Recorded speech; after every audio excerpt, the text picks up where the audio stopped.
Juneteenth. You've probably heard or seen a lot of buzz lately around this historical day in June. But what exactly is Juneteenth? Here's a quick lesson in 90 seconds. Juneteenth, which is the combo of the words June and 19th, marks a historical date when African Americans were declared free from slavery in the United States on June 19, 1865. Back in 1863, Abraham Lincoln issued the Emancipation Proclamation, which granted the freedom for any African American who was enslaved in the Confederate States of America.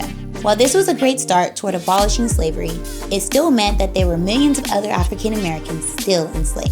Following the end of the Civil War in the spring of 1865, federal troops met in Galveston, Texas to take control of the Lone Star State as they were still showing signs of resistance toward the Emancipation Proclamation.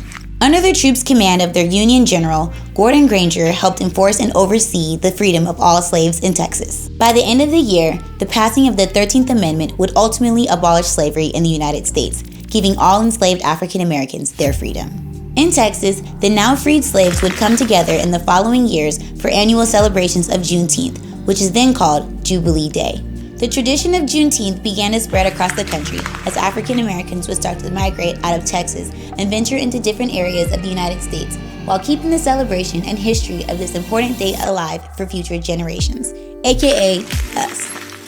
Happy Juneteenth!